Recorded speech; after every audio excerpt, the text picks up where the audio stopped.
Syracuse football and basketball, both in action today. We're wrapping up a big night here in the 315.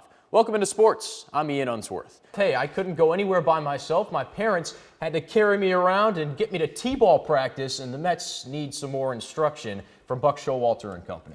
For Stewart, a former North Star herself, she's telling the young ones to shoot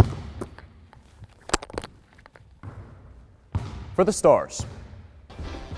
John, we're at the end of the 2-minute drills, so I better speed up, like the Orange at the Cowboy Invitational last weekend. Now Aviles and Kirst are back at Syracuse, leading the Orange and chasing their goals for 2023.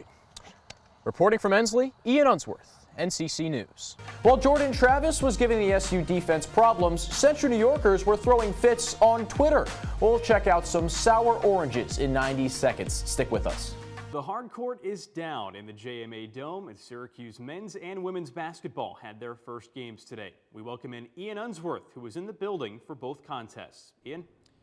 Hey Carter, the key word around the Syracuse campus today is new when we're talking basketball. Of course, the one constant around the 315, Jim Boeheim.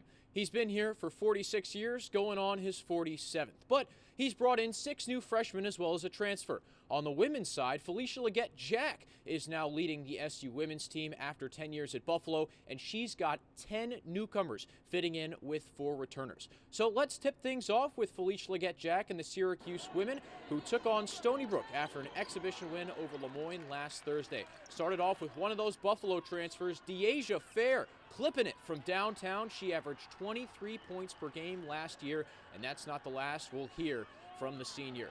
Tisha Hyman starting the break with a long outlet pass to Fair, who Euro steps, skips through the lane, and lays it off the glass and in. She had 19 to lead the Orange. Now the supporting cast getting involved. Dariana Lewis, the forward, leading the break, dropping in a 12-foot jumper. She had 15 points and 16 rebounds. That's a double-double for sure. In the second half, Syracuse went to break with a 13-point lead. Tisha Hyman off the glass and in. The bank is open for Syracuse's returning scorer, and Tisha Hyman would stay involved. She also had 6 steals. This one leads to an easy run out. The lay-in good. Syracuse takes the win 79-56 to improve head coach Felicia Leggett-Jack to 1-0. Here's what FLJ had to say after the contest. What a great opportunity to coach at this institution. I don't take 1 second for granted. Humbled, excited. And even though we won, I still want more. We still want more. We have a story to tell, and so excited, but we understand this is just one game, and we have a lot of basketball to learn. One game of many for Felicia Leggett-Jack. After 10 seasons at Buffalo, over 200 wins. She can start building that momentum in the Dome. The next contest for the Orange women is on Thursday against Colgate. The 6-0, 14th-ranked SU football team was down in Death Valley earlier today, with the ACC Atlantic on the line against 5th-ranked Clemson.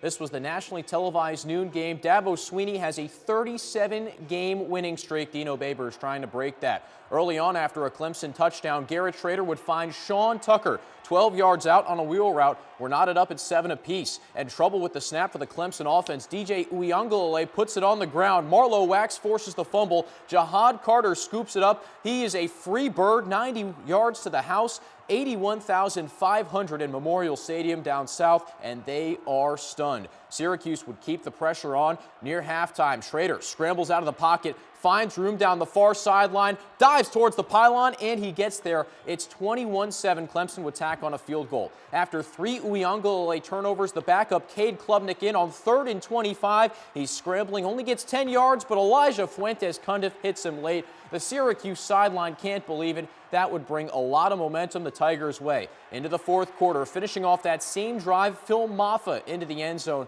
for his touchdown. And then Clemson's next drive, the backbreaker. Will Shipley, a 50-yard foot race, he wins it. He went for 172 yards and 2 scores on the day. And with one last chance for Syracuse, down 6, Schrader throws it into triple coverage, and R.J. Mickens picks it off to seal it. The final score, 27-21 Clemson. A rough and tumble battle. SU's first loss. Dino Babers said post-game, the Tiger offense just won out. A crowded Central New York gym is nothing new for Brianna Stewart. A former star at Cicero North Syracuse High School, the two-time WNBA champ returned to her stomping grounds on Sunday to host her second Stewie 1 basketball camp. Any opportunity that I get to be back home, be with the kids, show them where I grew up, where I started, and where I am today, and just continue that connection is really, really important. Stewart's camp, sponsored by Puma and Powerade, brought over 300 people to North Syracuse Middle School.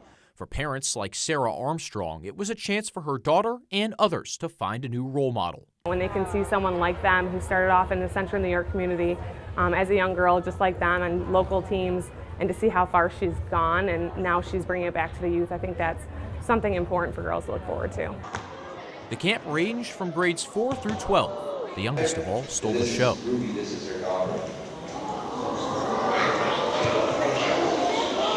But regardless of age, Stewart wants the campers to chase their goals and cherish these moments.